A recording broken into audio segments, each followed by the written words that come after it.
Para muhibbin rahimakumullah. Kalimat An-Nur di dalam Al-Quran dipakaikan untuk beberapa macam. Ada di dalam Al-Quran kalimat atau lafaz An-Nur itu dipakaikan untuk Allah Subhanahu wa ta'ala. Contohnya firman Allah, Allahu nurus samawati wal ard. Allah merupakan nur langit dan bumi. Di sini yang dimaksud dengan nur itu adalah Allah Subhanahu wa ta'ala. Ada lagi yang dimaksud dengan nur itu adalah junjungan kita Nabi besar Muhammad sallallahu alaihi wasallam, sebagaimana firman Allah yang berbunyi, qad ja'akum minallahi nuru wa kitabum mubin. Telah datang kepada kalian dari Allah nur dan kitab suci Al-Quran. Dimaksud dengan telah datang kepada kalian dari Allah nur, itu maksudnya adalah junjungan kita Nabi besar Muhammad sallallahu alaihi wasallam. Ada lagi yang dimaksud dengan nur itu adalah Al-Quran, seperti firman Allah yang berbunyi, fa'aminu billahi wa rasulihi wan nuril ladzi anzalna. Berimanlah kalian dengan Allah, dengan Rasulnya, dan dengan nur yang kami turunkan. Maksud nur di sini adalah Al-Quran. Ada lagi di dalam Al-Quran yang dimaksud dengan nur itu adalah Islam, agama Islam. Firman Allah menyatakan, yuriduna liyutfi'u nurallaha biafwahihim wallahu mutimmu nurih walau karihal kafirun. Mereka orang-orang kafir itu berusaha memadamkan nur Allah, maksudnya Islam, tetapi Allah menyempurnakan agama Islam itu walaupun benci orang-orang kafir. Nah, jadi nur dipakaikan kepada berbagai macam,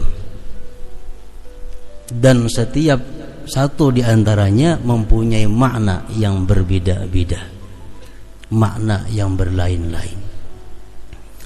Kalau nur yang dalam Asmaullah Al-Husna itu artinya adalah huwa zahir al-muzhiru li ghairi. Nur nama Allah yang ke-93 itu artinya adalah yang tampak, yang jelas, yang menampakkan bagi yang lainnya. Nah, itu maksud daripada nur dalam Asma'illah Al-Husna. Jadi Allah itu tampak, nur, Allah tampak dan menampakkan bagi yang lainnya. Nah, seperti itulah kira-kira sifatnya cahaya. Cahaya itu tampak, kelihatan, dan dia menampakkan yang lainnya. Az-zahir al-muzhir li ghairi. Allah maha tampak, Allah maha jelas, dan dia menampakkan bagi yang lainnya. Qala Ibnu Athaillah Sakandari berkata, Al-Imam Ibnu Athaillah, al-kaunu kulluhu zulmah wa innama anarahu zuhul haqqi fihi. Alam semesta ini, kaun itu artinya alam. Alam itu artinya sesuatu yang selain Allah, baik surga, neraka, dunia, dan sebagainya. Pokoknya selain Allah disebut alam. Alam itu ia kaun, bahasa lainnya lagi. Alam semesta itu seluruhnya adalah gelap gulita, zulmah. Hanya saja alam semesta itu menjadi terang Hanya saja alam semesta itu menjadi ada kelihatan wujudnya karena tajallinya Allah pada alam semesta itu, karena tampaknya Allah pada alam semesta itu. Lalu alam ini menjadi terang, menjadi tampak, menjadi kelihatan. Nah, para muhibbin rahimakumullah, Allah tampak dan Dia menampakkan yang lainnya. Alam semesta ini yang dulunya gelap gulita, yang dulunya tidak ada sama sekali, tapi dengan tajallinya Allah pada alam, maka alam itu menjadi berwujud dan menjadi tampak jelas. Faman ra'al kauna zahiran bi izharil haqqi fihi faqad nabadat basiratuhu wa dakhala fi zumrati ahli irfan. Barang siapa yang melihat ini alam semesta tampak, barang siapa melihat alam semesta ini ada, barang siapa melihat alam semesta ini wujud, dengan sebab bertajallinya Allah pada alam itu, maka orang tersebut tembus pandangan mata hatinya. Kalau kita melihat sesuatu daripada alam semesta itu tampak karena ditampakkan oleh Allah.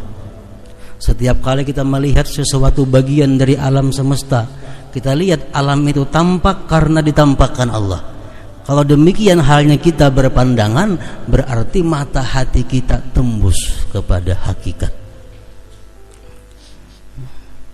Fakat nabadat basiratuhu, berarti tembus sudah pandangan mata hatinya, dan dia termasuk dalam golongan orang-orang yang ma'rifah kepada Allah subhanahu wa ta'ala.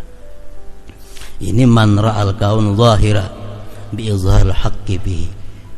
Jadi alam semesta itu pohon termasuk, lautan termasuk, rezeki termasuk, gunung termasuk, kendaraan termasuk, duit termasuk, makanan termasuk, anak, bini, laki, ibu, bapak, semuaan termasuk dalam kalimat kaun, alam semesta.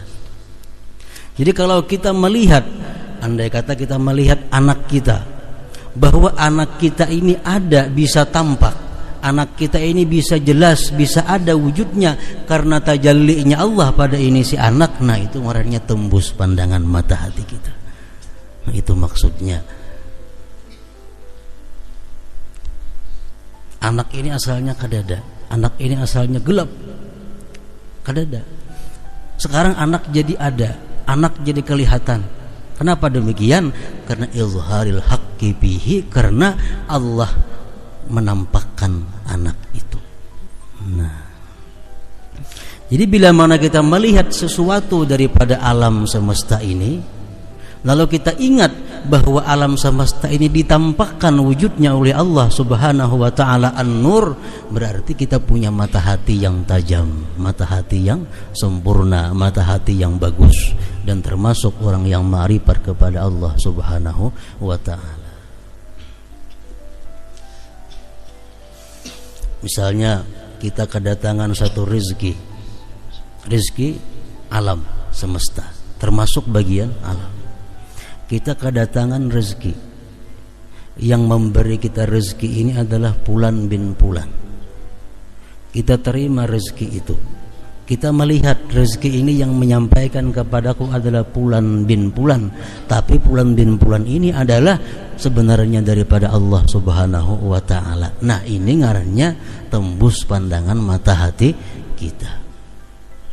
Bila kita menerima bantuan atau apapun dari si Fulan, kita anggap ini memang dari si Fulan dan kita lupa bahwa itu dari Allah. Nah, ini nang buta mata hatinya. Itu masalah nikmat. Demikian pula halnya masalah musibah. Musibah, dengan sebab si Fulan kita dapat musibah. Bila kita melihat bahwa si Fulan itu hanya merupakan sebab, tapi yang sebenarnya menampakkan adanya musibah itu adalah Allah subhanahu wa ta'ala, berarti tembus pandangan mata hati kita. Nah, ini maksudnya daripada pemahaman nama Allah An-Nur. Dia maha tampak, dan dialah yang menampakkan bagi yang lain.